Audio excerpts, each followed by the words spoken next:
Hi guys, you are watching pharmacy Taiyab official YouTube channel and I am pharmacist Taiyab. तो आप देख रहे हैं जी second semester of doctor of pharmacy के लिए फिजिकल फार्मेसी बुक, जिसके जो है वो सिलेबस आपके सामने मैंने डिस्प्ले कर दिया है। छोटा सा क्लिप चला रहा हूँ, इसके अंदर सारा सिलेबस आपको नजर आ रहा होगा। टोटल 33 लेक्चर्स के अंदर डिवाइड किया है इसको हम, और आज का हमारा लेक्चर है जी कोलाइड्स पे, लेक्चर नंबर 5 पढ़ने जा रहे हैं, जिसका टाइटल है introduction, type, method of preparation, optical, kinetic and electrical properties, stability and pharmaceutical application of colloids. इसके बारे में डिटेल से पढ़ेंगे। अब ये किसके अंडर आता है? ये डिस्पर्स सिस्टम के अंडर आता है। तो आए देख लेते हैं हम आज का लर्निंग ऑब्जेक्टिव क्या है, कि आज का लेक्चर पढ़ने के बाद आप किस काबिल हो जाएंगे, डिस्पर्स सिस्टम के बारे में आप जान सकेंगे कि डिस्पर्स सिस्टम क्या होता है, किस तरह डिफाइन करते हैं, किस तरह कैटेगराइज करते हैं, किस तरह क्लासिफाई करते हैं, और उस डिस्पर्स सिस्टम के अंदर कोलाइड को किस तरह कैटेगराइज किया गया है। फिर हम क्लासिफाई करेंगे कोलाइडल सिस्टम को और एग्जांपल्स उसकी देखेंगे काफी सारी। फिर मेथड ऑफ प्रिपरेशन को देखेंगे, उसकी प्रॉपर्टीज, चाहे वो ऑप्टिकल है, काइनेटिक है, इलेक्ट्रिकल है, उसको समझेंगे। और एंड पे हम कोलाइड्स जो सिस्टम है, ये कोलाइडल सिस्टम है, उसको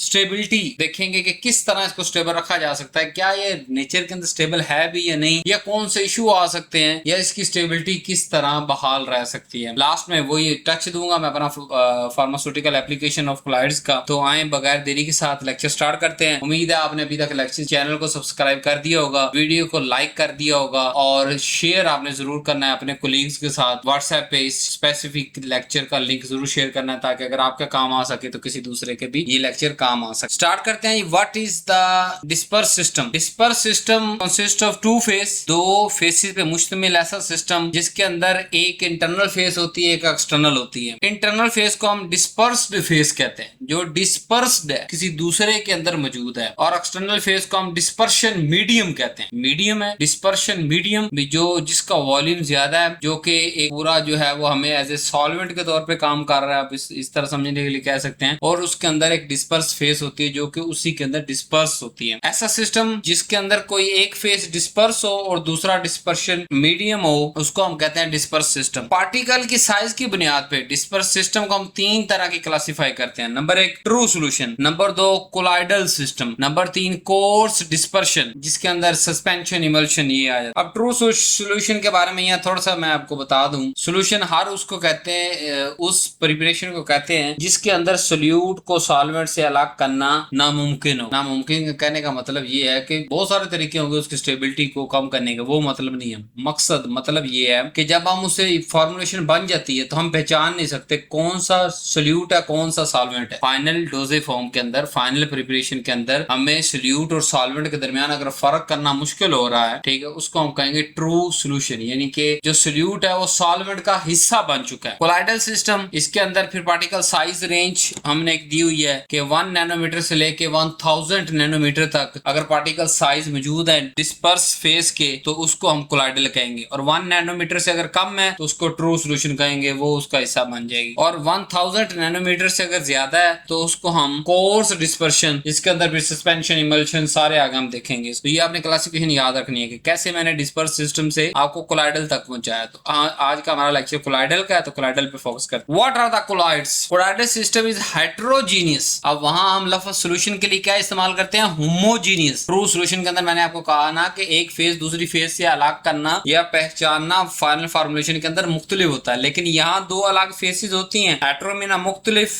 हेट्रोजीनियस सिस्टम मतलब ऐसा सिस्टम जिसके अंदर दो फेसेस अलग अलग मौजूद हैं, जिसको एक को डिस्पर्स फेस कहेंगे, दूसरा को डिस्पर्शन मीडियम कहेंगे हम। ये हेट्रोजीनियस सिस्टम है जिसके अंदर पार्टिकल साइज जो होता है डिस्पर्स फेस का, वो 1 नैनोमीटर से 1000 नैनोमीटर की रेंज के अंदर आता है। कहीं भी आ सकता है 1 नैनोमीटर से 1000 नैनोमीटर के दरमियान। तो बट ये डिस्पर्स होता है uniformly, not homogeneously but uniformly. Homogeneously का अगर हो जाए तो हम फिर उसको कोलाइडल नहीं कहेंगे, फिर हम उसे सोल्यूशन कह देंगे। बट होमोजीनियसली कि वो इतनी जल्दी अलग नहीं होगा, सेपरेट आउट नहीं होगा, फाइनल फार्मूलेशन की कोई ना कोई स्टेबिलिटी होगी, साल 2 साल की, शेकिंग करना पड़ेगा कुछ थोड़ा सा, तो होमोजीनियसली मिक्स हुआ है, बट दो अलग फेसेस हैं। इन अ डिस्पर्शन मीडियम, किसी भी डिस्पर्स मीडियम के अंदर कोलाइड अपीयर एज होमोजीनियस, यानी हमें लग तो ऐसे रहा होता है जैसे ये भी कोई सोल्यूशन है, नजर तो हमें आंखों से ऐसा आ रहा होता है कि यार ये सोल्यूशन बन चुका है, ये होमोजीनियस है, एक फेस दूसरे का हिस्सा बन चुकी, बट नॉट। पहली मैंने डेफिनेशन का पहला वर्ड हेट्रोजीनियस इस्तेमाल किया। Colloidal is heterogeneous, uniformly disperse जरूर होता है, बट ये सोल्यूशन नहीं होता, ये होमोजीनियस नहीं होता, ये हेट्रोजीनियस होता है। दो अलग अलग फेसेस होती हैं, माइनर सी अगर उसके अंदर तब्दीली आए तो वो सेपरेट आउट हो सकता है। पार्टिकल साइज जैसे हम डिस्कस कर चुके हैं कि ट्रू 1 नैनोमीटर से अगर पार्टिकल का साइज कम है, डिस्पर्स फेज का या पार्टिकल साइज डिस्कस कर रहे हैं, तो डिस्पर्स फेज के पार्टिकल का पार्टिकल साइज 1 नैनोमीटर से कम है तो ट्रू सॉल्यूशन बनेगा। अगर 1 से 1000 नैनोमीटर है तो हमने उसको कोलाइडल सिस्टम कहेंगे, और 1000 से ज्यादा आ गया तो उसको कोर्स या सस्पेंशन इमल्शन उस तरफ हम कैटेगराइज कर देंगे। Importance of colloid in pharmacy. अब हम ये डॉक्टर ऑफ फार्मेसी कोर्स के अंदर क्यों पढ़ रहे हैं इसको? इसलिए पढ़ रहे हैं क्योंकि ये बड़ा अहम है। क्यों अहम है? कि बहुत सारी डोजेज फॉर्म क्या कहते हैं? Finish form by which we given the API, हर वो शक्ल, हर वो फाइनल शक्ल जिसको इख्तियार करते हुए हम एपीआई बॉडी तक पहुंचाएं, उसको हम क्या कहते हैं? डोजेज। अब बहुत सारी डोजेज फॉर्म जो है वो कोलाइड्स इन नेचर होती हैं, जैसे suspension, emulsion, gel, aerosols, liposomes, nano particles, ये भी कोलाइड्स में आते हैं। अगर पार्टिकल साइज रेंज इस रेंज में आ रहा है तो उसको हम कोलाइड में कर देंगे। अगर पार्टिकल साइज कोर्स की तरफ जा रहा है तो उसको कोर्स के अंदर हम करेंगे। पार्टिकल साइज की बुनियाद पे कह रहा हूं। So they play a vital role in the drug delivery. इतने सारे डोजेज फॉर्म इससे बाहर नहीं है तो ड्रग डिलीवरी के अंदर तो ये काम आ रहा है। एंड बायोअवेलेबिलिटी, जब ड्रग अवेलेबल हो जाएगी यानी डिलीवर हो जाएगी तो फिर अवेलेबल भी हो जाएगी। तो जैसी अवेलेबल होगी उसको हम कहेंगे दिस ड्रग इज बायोअवेलेबल, और वो खून तक पहुंचेगी और अपना थेराप्यूटिक इफेक्ट प्रोड्यूस कराएगी। Type of colloidal system classification जी on the base of interaction with dispersion medium. Dispersion medium के साथ डिस्पर्स पार्टिकल या डिस्पर्स फेस का क्या इंटरेक्शन है? 3 तरह का इंटरेक्शन होता है, इसलिए हम 3 कैटेगरीज बना देते हैं, लायोफिलिक, लायोफोबिक और एसोसिएट कोलाइड्स। आए 1 बाय 1 इसको देखते हैं। ऊपर कंफ्यूज नहीं होना, suspension, emulsion, gel, aerosol, liposome, nanosome, आपका सारा आपने लेक्चर के शुरू में तो कोर्स के अंदर पढ़ाया। मैं कह रहा हूं पार्टिकल साइज नहीं। अगर पार्टिकल साइज नहीं जिनका 1000 नैनोमीटर से कम आ रहा है तो इनको कोलाइड्स हम क्लासिफाई कर देंगे। These suspension are colloids in nature but mostly coarse in nature. So ये तीनों कोलाइड्स के बारे में पढ़ते हैं। Lyophilic colloids. Lyophilic colloids have the strong affinity for the dispersion medium. के लायोफिलिक कोलाइड्स उन कोलाइड्स को कहते हैं, फिलिक मतलब लविंग, के जो डिस्पर्शन मीडियम के साथ लविंग हो, स्ट्रॉन्ग अट्रैक्शन बनाए, स्ट्रॉन्ग इंटरेक्शन करे, स्ट्रॉन्ग अफिनिटी शो करें, उन्हें कहेंगे लायोफिलिक कोलाइड्स। इनकी कैरेक्टरिस्टिक क्या है? जब डिस्पर्स फेस डिस्पर्स मीडियम के अंदर भाग के जो है वो डिस्पर्स हो रही है तो इजीली फॉर्म होगा, हाईली स्टेबल होगा, रिवर्सिबल भी हो सकता है, और डू नॉट प्रेसिपिटेट, आसानी से प्रेसिपिटेट नहीं होगा। ये इसके कुछ खसूसियात है। एग्जांपल हमारे पास स्टार्च आ गया, जेलाटिन आ गया, प्रोटीन आ गया, गम्स आ गया, ये कॉमनली फार्मास्यूटिकल फॉर्मुलेशंस जो हमारे पास इस्तेमाल होती है। आ गया लायोफोबिक कोलाइड्स। लायोफोबिक कोलाइड्स जिनके पास कम या ना होने के बराबर अफिनिटी होती है डिस्पर्स फेस की या डिस्पर्स पार्टिकल्स की डिस्पर्शन मीडियम के साथ। फोबिक मतलब हेटिंग, जो डिस्पर्शन मीडियम से बड़ा हेट कर रहे हैं, तो इसीलिए इन्हें बनाना भी मुश्किल, स्टेबल रखना भी मुश्किल, इरिवर्सिबल करना भी मुश्किल। इरिवर्सिबल है ना, मतलब रिवर्सिबल करना मुश्किल, और स्टेबलाइजर्स चाहिए होंगे मुख्तलिफ तरह के। Example gold solution are the colloids in nature, silver solution, sulphur solution, ठीक है। तो these are lyophobic collides.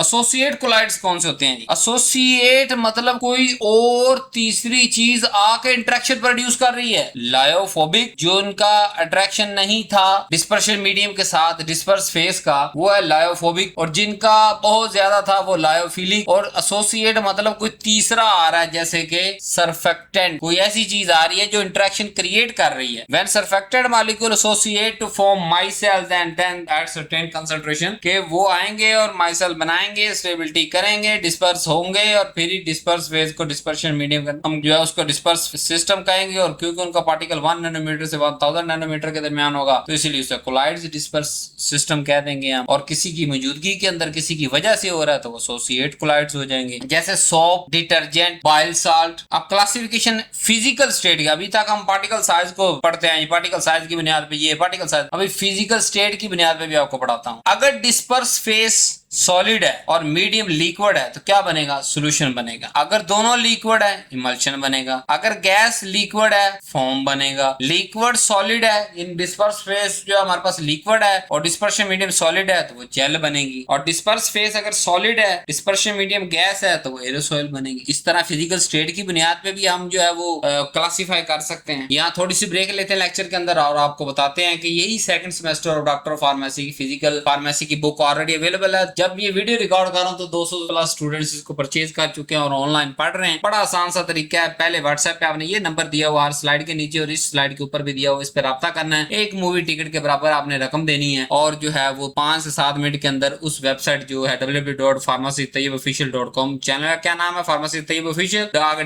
.com लगा दे, pharmacytayyibofficial.com। उस वेबसाइट पे आपका अकाउंट बन जाएगा। आपकी जीमेल के ऊपर जो भी आपकी जीमेल है वो इस्तेमाल कर रहे होंगे और जो है वो उस पे आपको बुक ऑनलाइन शो हो जाएगी। जो आपकी जीमेल पे शो हो रही है वो किसी दूसरे को नजर नहीं आ सकती। तो हर बच्चे ने क्लास के अंदर जितने भी बच्चे हैं 100 है 50 है, हर किसी ने अपनी अलग अलग करनी है। अगर एक से एक जीमेल पे आप बुक इशू करवाते हैं और एक से ज्यादा लोगों के साथ शेयर कर देते हैं तो ऑटोमेटिकली सिस्टम आपको ना सिर्फ अभी नुकसान देगा कि मतलब आपकी बुक को ब्लॉक कर देगा, बल्कि अगले आने वाले 5 सालों के अंदर भी आपके लिए नुकसान है कि आप कोई दूसरी बुक परचेज नहीं कर सकते। तो अपनी अपनी बुक खरीदे, अपना अपना अकाउंट बनाए और किसी दूसरे के साथ ये इन्फॉर्मेशन तो शेयर करें कि बुक अवेलेबल है, अपना जीमेल और पासवर्ड किसी के साथ शेयर ना करें। सो लेक्चर की तरफ वापस चलते हैं और उम्मीद है आपने अभी तक वीडियो लाइक कर दी होगी। Method of preparation of colloids, दो तरह के मेथड हैं जी, dispersion methods and condensation methods. Dispersion method को पढ़ते हैं हम कि अगर हमारे पास लार्ज पार्टिकल हैं यानी कि 1000 नैनोमीटर से भी बड़े हैं तो उनको पहले कैश करना पड़ेगा, उनको पार्टिकल साइज रिड्यूस करना पड़ेगा, उन्हें इस रेंज के अंदर लेके आना है कि भाई डिस्पर्स फेज तो 1 नैनोमीटर से 1000 नैनोमीटर के दरमियान होनी चाहिए, चलो इधर छोटे हो जाओ, करेंगे उनको छोटा हम डिफरेंट प्रोसेस इस्तेमाल करते हुए। फिर उसके बाद मैकेनिकल या इलेक्ट्रिकल या अल्ट्रासोनिक के थ्रू उस डिस्पर्शन को हम तैयार करेंगे, उसको डिस्पर्स करेंगे, डिस्पर्स फेज को डिस्पर्शन मीडियम के अंदर। और ये मेथड किसके लिए इस्तेमाल होता है? लायोफोबिकुलाइड्स के लिए। दूसरा है कंडेंसेशन, नाम से जाहिर है कि मालिक्यूल कुछ ज्यादा ही छोटे हैं, बनाएंगे तो सोल्यूशन बन जाएगा, तो उसको पहले एग्रीगेट करते हैं मालिक्यूल्स को और 1 नैनोमीटर से 1000 नैनोमीटर के दरमियान हम लेके आते हैं और उसके बाद उसका फिर या केमिकल रिएक्शन करवाएंगे या सॉल्वेंट को चेंज करेंगे या डबल कंपोजिशन जो है वो डबल डीकंपोजिशन के फिनोमेना को यूज करके उसको हम डिस्पर्शन सिस्टम जो है वो तैयार करेंगे, डिस्पर्स फेज को डिस्पर्शन मीडियम के अंदर डिस्पर्स करेंगे। ये हमारे पास मेटेलिक और इनऑर्गेनिक सॉल्यूशन के लिए इस्तेमाल होता है। ये दोनों मेन मेथड आपने याद रखने हैं। पहले के अंदर जो है वो लार्ज पार्टिकल्स को हम छोटा कर रहे हैं और फिर इन तीनों में से किसी एक मैकेनिज्म को जो है वो फिनोमेना को इस्तेमाल करके उसको डिस्पर्शन जो है तैयार कर रहे हैं। कंडेंसेशन के अंदर स्मॉल पार्टिकल को एग्रीगेट करके बड़ा कर रहे हैं। तुम लोग भी भाई कोलाइडल के अंदर आ जाओ और फिर उसके बाद उसका या केमिकल रिएक्शन करवा देंगे, रिडक्शन या ऑक्सीडेशन या सॉल्वेंट को चेंज करेंगे या डबल डीकंपोजिशन करवा के हम जो है उसका डिस्पर्शन मीडियम तैयार कर देंगे जी, तो कोलाइड आपके पास तैयार हो जाए। अब प्रॉपर्टीज को देख लेते हैं। सबसे अहम जारी बात, फिजिकल फार्मेसी के अंदर प्रॉपर्टीज तो बड़ी जरूरी है। इसी की बुनियाद पे हमने कल को सारी रिसर्च करनी है, ड्रग बनानी है, डोजेज फॉर्म सिलेक्शन करनी है। सबसे पहले जी ऑप्टिकल नाम से जाहिर आपको याद आ जानी चाहिए कि कोई ना कोई लाइट का इसके अंदर इशू आ रहा है, लाइट का कुछ ना कुछ करेंगे, लाइट को कहीं ना कहीं से पास करेंगे। नंबर 1 टिंडल इफेक्ट, कि जब हमारे पास कोलाइडल सोल्यूशन मौजूद होता है तो वो जो कोलाइडल सोल्यूशन है या कोलाइडल सिस्टम है उसमें से जब हम लाइट पास करते हैं ना तो क्योंकि उसके अंदर डिस्पर्स पार्टिकल मौजूद होते हैं, इसीलिए मैंने कहा हेट्रोजीनियस, दो अलग अलग फेसेस मौजूद हैं, चाहे हमें आम आंख से नजर नहीं आ रही। वो जो डिस्पर्स फेस है उसके पार्टिकल्स हैं वो लाइट को स्कैटर्ड कर देते हैं, यानी यहां से तो सिंगल बीम जा रही है, जब वो उस टेस्ट ट्यूब में से गुजर के दूसरी तरफ शो होगी तो उसकी एक से ज्यादा जो है वो हमें आउटपुट मिलेंगी, डिफरेंट जो है वो एंगल पे लाइट स्कैटर्ड हो जाएगी, जो कि इस बात को शो करती है कि जो सैंपल है ये कोलाइडल है। ये हमारे पास एक बेसिक टेस्ट भी है कि किसी सोल्यूशन है या कोलाइडल है, चेक करो, लाइट स्कैटर करो, बीम गुजारो लाइट की, अगर स्कैटर हो जाए उसका मतलब ये कोलाइडल है। और इसको हम कहते हैं टिंडल इफेक्ट, के पार्टिकल्स मौजूद हैं, उन पार्टिकल्स की वजह से लाइट उनको टकरा के स्कैटर्ड हो रही है, ठीक है। जैसे कि मिल्क शो करता है, milk is a colloidal system. और इंपॉर्टेंस मैंने आपको बता दी कि नंबर 1 तो कोलाइडल की नेचर को कंफर्म करता है, नंबर 2 ये ट्रू सोल्यूशन और कोलाइडल के दरमियान फर्क बयान कह रही है, ये ट्रू ही है जी। लेकिन जब लाइट गुजारी, अगर लाइट सारी की सारी गुजर गई, सेम कोई जो है डिस्पर्स स्कैटर्ड नहीं हुई तो वो ट्रू है, और अगर स्कैटर होगी तो वो चाहे आम आंख से जो है वो ट्रू लग रहा था लेकिन लाइट स्कैटर होने पे हम उसको कोलाइडल सिस्टम के अंदर कंसीडर करेंगे। दूसरी किनेटिक प्रॉपर्टी, नाम से जाहिर, किनेटिक मतलब मोशन यानी ब्राउनी मूवमेंट, के कंटिन्यूअसली और रैंडम जिगजैग मोशन हो रही होती है कोलाइडल पार्टिकल्स की, caused by collision with disperse medium molecules. के जो डिस्पर्स फेज के पार्टिकल्स है ना वो कुछ सुकून से चैन से नहीं बैठे हुए डिस्पर्स मीडियम के अंदर, जहां खड़े हैं वहीं खड़े हैं साकनों के, नहीं, वो कंटिन्यूअसली रैंडमली और जो है वो zigzag मोशन शो कर रहे हैं कोलाइडल पार्टिकल्स, जिसकी वजह से क्या होगा, कोलिजन हो रही है, पार्टिकल्स के आपस में भी टकरा रहे हैं और दीवारों के साथ, जिस बर्तन के अंदर मौजूद है टेस्ट ट्यूब बीकर, उसके साथ भी टकरा रहे हैं और डिस्पर्शन मीडियम के साथ भी टकरा रहे हैं। तो अब ब्राउनी मूवमेंट की इंपॉर्टेंट क्या है कि इस ब्राउनी मूवमेंट की वजह से सेडिमेंटेशन नहीं होती। जो आगे कोर्स पढ़ेंगे ना उसमें सबसे पहला मसला यही आएगा, सेडिमेंटेशन, चीज नीचे बैठ गई है। कोलाइडल के अंदर कुछ हद तक प्रिवेंट हो जाता है सेडिमेंटेशन। दूसरा,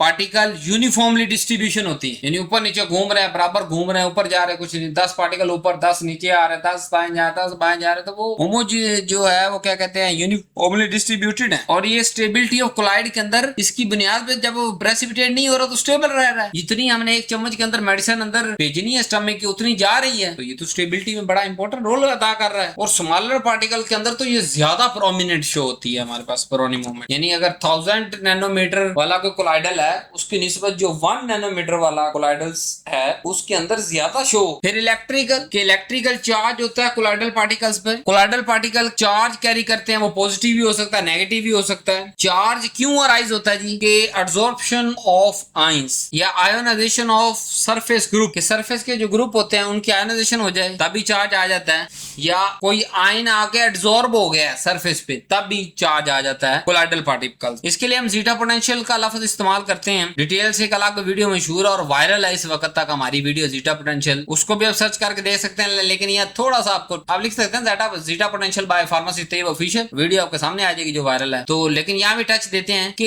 एक्चुअली उसके अंदर मैंने सारी डिटेल डायग्राम दिखाई गई है कि किस तरह पार्टिकल के गिर्द जो है वो एक जो है स्टेशनरी लेयर मौजूद होती है और डिस्पर्शन मीडियम के साथ किस तरह वो कोऑर्डिनेट कर रही होती है, और दोनों के दरमियान कितना पोटेंशियल डिफरेंस आ रहा होता है। जितना ज्यादा पोटेंशियल डिफरेंस आ रहा होगा उतनी ज्यादा जीटा पोटेंशियल होगी, उतनी ज्यादा रिपल्शन होगी और जो है वो स्टेबिलिटी हाई रहेगी। और जितना लो पोटेंशियल होगा, लो जीटा पोटेंशियल होगा, उतने पार्टिकल एग्रीगेट करने की कोशिश करेंगे। मतलब जो डिस्पर्स फेज के पार्टिकल या एक दूसरे के करीब आकर एग्रीगेट हो जाएंगे और पार्टिकल साइज रेंज ऊपर निकल जाएगा और स्टेबिलिटी में इशू आ जाएगा। और इनस्टेबिलिटी की वजह बनता है जीटा पोटेंशियल। जब ये कम होता है, जब ये ज्यादा होता है तो स्टेबिलिटी की वजह बनता है एक पार्टिकल दूसरे पार्टिकल को दूर तक का लगा के रखता है। अगर डायग्राम के साथ समझना है तो वो मैंने जीटा पोटेंशियल अलग से वीडियो इससे काफी अर्सा पहले लॉन्च कर दी और वायरल भी है, उसको आप जाके देख सकते हैं। उसके अंदर मैंने स्टेप वाइज दिखाया, ये स्टेशनरी फेज, ये आयंस इकट्ठे किए हुए, ये वो सारा। इलेक्ट्रोफोरेसिस ऐसे प्रोसेस को कहते हैं कि जब भी हम चार्ज पार्टिकल, वो कोई भी हो, उन पे जब इलेक्ट्रिकल फील्ड अप्लाई करते हैं तो वो कोई ना कोई मूवमेंट शो करते हैं इस प्रोसेस के दरमियान। तो कोलाइडल के अंदर ये मूवमेंट शो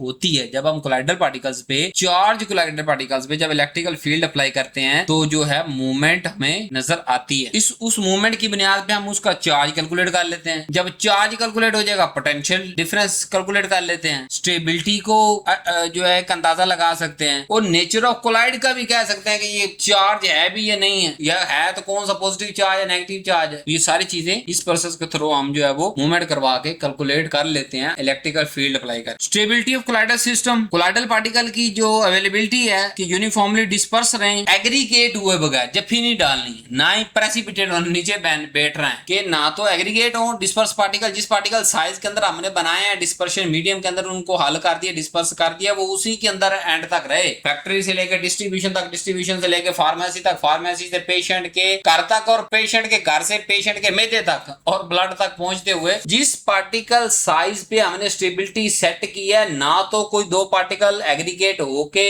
एग्रीगेशन शो करे, ना ही प्रेसिपिटेशन हो, वही यही दो चीजें स्टेबिलिटी के अंदर हम काउंट करते हैं। अगर ये दोनों चीजें शो ना हो रही हो तो उसको हम मोस्ट स्टेबल कहते हैं। अब ये स्टेबिलिटी किन चीजों पे अभी सारा हम पढ़ के आ चुके हैं, पार्टिकल साइज पे, ब्राउनी मूवमेंट पे, सरफेस चार्ज पे, जीटा पोटेंशियल पे, नेचर ऑफ डिस्पर्शन मीडियम पे, इलेक्ट्रोलाइट्स मौजूद हैं या नहीं मौजूद, उनकी प्रेजेंस पे, टेम्परेचर पे ये इफेक्ट करती हैं। इसकी बुनियाद से हम जो है ये फैक्टर इफेक्टिंग है, और काफी हद तक हम पीछे डिस्कस करके आ चुके हैं कि किस तरह चार्ज, किस तरह ब्राउनी मूवमेंट, किस तरह सरफेस चार्ज, किस तरह पार्टिकल साइज जो है वो या डिस्पर्शन मीडियम की नेचर किस तरह इफेक्ट करती है ओवरऑल कोलाइडल सिस्टम की स्टेबिलिटी को। स्टेबिलिटी की एक ही डेफिनेशन है, ना ही एग्रीगेट हो पार्टिकल और ना ही नीचे पेंदे में बैठ, एग्रीगेट होकर भी पेंदे में बैठ सकते हैं और एग्रीगेशन के बगैर भी बाज़ दफा पेंदे में बैठ जाते हैं। एग्रीगेट नहीं होते लेकिन वो डिस्पर्शन मीडियम से अलग होकर पेंदे में बैठ जाते हैं, यानी जिसे प्रेसिपिटेशन कहते हैं। ये दोनों काम नहीं हो रहे तो कोलाइडल कोलाइडल हमारा A1 है। अब कोएगुलेशन एंड फ्लोकुलेशन, अब बार बार हम बात कर रहे हैं जी के जी एग्रीगेशन तो थोड़ा सा ये भी फर्क देख लेते हैं। कोएगुलेशन का मतलब होता है जी aggregation of colloidal particle leading to precipitation, के पार्टिकल एक दूसरे के साथ उन्होंने जप्पी डाली, साइज अपना इंक्रीज किया और नीचे बैठ गए, इसको कहते हैं कोएगुलेशन। दूसरे होते हैं फ्लोक्यूल या फ्लोक्यूलेशन। उस प्रोसेस के अंदर क्या होता है कि जो लूज एग्रीगेट बनाते हैं जिनको हम फ्लॉक्स कहते हैं, और जैसे ही हम इसको हल करेंगे ये फ्लॉक्स जो है अलग अलग होकर दोबारा रीडिस्पर्स हो जाएंगे। लेकिन प्रेसिपिटेशन वाले रीडिस्पर्स इतनी जल्दी होते नहीं, क्योंकि वहां पार्टिकल्स ने पार्टिकल के साथ जप्पी डाल ली। सो फर्क समझ आ गया। कोएगुलेशन इज द 100% इंस्टेबिलिटी, समझाने के लिए, कॉन्सेप्ट क्लियर करने के लिए बता रहा हूँ। Flocculation is 50% instability. But instability क्यों नहीं कहते फ्लोकुलेशन? क्योंकि जैसे हम वो हलाएंगे अपनी डोजेफॉर्म, वो दोबारा जो है वो उसी पार्टिकल साइज पे आ जाएगा और रीडिस्पर्स हो जाएगा। और इसको हम कम भी कर सकते हैं कि हलाने की जरूरत भी ना पड़े। इसके अंदर हम इलेक्ट्रोलाइट्स जो है अगर हम एक्सेस कर दें तो वो स्टेबिलिटी को रिड्यूस करते हैं, मतलब इस प्रोसेस को इनहांस करते हैं और फ्लोकुलेशन करवाते हैं। जितनी ज्यादा फ्लोकुलेशन होगी उतना लेस स्टेबल रहेगा, जितनी ज्यादा कोएगुलेशन होगी उतना लेस स्टेबल या इनस्टेबल होगा। अब प्रोटेक्शन ऑफ कोलाइड्स के lyophilic colloid protect the lyophobic colloid from coagulation, कि जो लायोफिलिक कोलाइड्स होते हैं उनको हम यूज करते हैं कि वो लायोफोबिक कोलाइड्स की कोएगुलेशन ना होने दे। जैसे जेलेटिन, गम एकेशिया, ये हम यूज करते हैं एज ए फार्मास्यूटिकल सस्पेंशन के अंदर स्टेबलाइजर के तौर पे। थोड़ा सा स्टेबलाइजर डालते हैं और वो स्टेबलाइजर क्या करता है कि जो लायोफोबिक कोलाइड्स हैं उन्होंने तो नीचे बैठ जाना था, उसके अंदर थोड़ा सा लायोफिलिक डाल देते हैं, जैसे सस्पेंडिंग एजेंट डाल देते हैं। क्या होता है कि वो थोड़ी इंटरेक्शन इंप्रूव कर देता है डिस्पर्स फेज और डिस्पर्शन मीडियम के दरमियान, जिससे क्या होता है कि कोलाइड्स हमारे इनस्टेबल होने से फार्मास्यूटिकल एप्लीकेशन। तड़का मेरा लेक्चर के एंड पे क्या है जी कि इसकी एप्लीकेशन ड्रग डिलीवरी सिस्टम पे है। जैसे हम पढ़ के आ चुके हैं कि टारगेट ड्रग डिलीवरी कर सकते हैं इस बुनियाद पे, सस्टेन रिलीज सिस्टम बना सकते हैं, नैनो पार्टिकल फॉर्मेशन कर सकते हैं, लायोसोम्स बना सकते हैं, माइसेल्स बना सकते हैं और इंप्रूव द थेराप्यूटिक एफिकेसी। ये सारी इतनी सारी जो है ड्रग डिलीवरी बनाने का मकसद ये है कि पेशेंट की नीड के मुताबिक उसको चीज दी जाए, उसकी एज, उम्र, वेट के हिसाब से उसको चीज दी जाए। क्या होगा ओवरऑल उस पेशेंट के लिए वो चीज बेनिफिशियल रहेगी। Application in suspension and emulsion, colloids improve करते हैं स्टेबिलिटी को। सेडिमेंटेशन, वो मैंने बताया ना कैसे लायोफिलिक थोड़े से डालते हैं लायोफोबिक के अंदर प्रोटेक्ट करने के लिए, तो वही यहाँ पे improve the stability emulsion suspension के लिए वहां इमल्सिफाइंग एजेंट, वहां सस्पेंडिंग एजेंट हम डालते हैं ताकि ओवर स्टेबिलिटी इंप्रूव हो सके। आगे सस्पेंशन इमल्शन हमने डिटेल के साथ पढ़ना है, परेशान ना हो, इसलिए मैं सिर्फ टच दे रहा हूँ। और सेडिमेंटेशन को प्रिवेंट करवाते हैं, यूनिफॉर्म डोजिंग को इनहांस करते हैं और वाइडली यूज होता है ये ओरल और टॉपिकल प्रिपरेशन के अंदर। अब पेरेंटल और ऑप्थेल्मिक प्रिपरेशन की बात करें प्रोडक्ट्स की, तो कोलाइडल सिस्टम इंप्रूव कर देता है, सोलबिलिटी को, क्लैरिटी को मेंटेन रखता है और बायोअवेलेबिलिटी इनहांस करता है, और स्टेबल भी है, नॉन टॉक्सिक भी है। पेरेंटल प्लस ऑप्थेल्मिक दोनों के अंदर वेरी गुड आइडियल है हमारे पास मीडियम। डायग्नोस्टिक और थेरेप्यूटिक के अंदर बात करें तो कोलाइडल गोल्ड इन डायग्नोस्टिक के अंदर ये इस्तेमाल होता है। प्रोटीन कोलाइड्स जो है वो प्लाज्मा एक्सपेंडर के तौर पे काम करते हैं, और एक्टिवेटेड चारकोल जो हमारे पास है वो पॉइजनिंग के अंदर यूज होता है, पॉइजनिंग कंट्रोल करने के लिए। एडवांटेज, फायदे कोलाइडल सिस्टम के, high surface area, improve the dissolution, better absorption, control release, enhance stability. Limitation की बात करें तो physically instability, sensitivity to electrolytes, के फिजिकली इनस्टेबल है, ये इनकी लिमिटेशन है। इलेक्ट्रोलाइट्स से सेंसिटिव है, थोड़ा बहुत इलेक्ट्रोलाइट ऊपर नीचे होगा तो बेटा गरक हो जाना है। कम्प्लेक्सिटी फॉर्मुलेशन होती है, स्टोरेज इशू आते हैं, और प्रॉपर स्टेबलाइजेशन बड़ी जरूरी होती है अगर हम कोलाइडल को as a dosage form adopt कर रहे हैं या डिफरेंट ड्रग डिलीवरी सिस्टम के अंदर कोलाइडल सिस्टम को हम एज ए डोजेज फॉर्म लेके आ रहे हैं। तो so do not forget to subscribe my channel. उम्मीद है आपने अभी तक सब्सक्राइब कर दिया होगा, वीडियो को लाइक कर दिया होगा, एक अच्छा सा कमेंट फेंक दे और अगली वीडियो के अंदर मुलाकात होती है। लव यू सो मच, अल्लाह हाफिज़।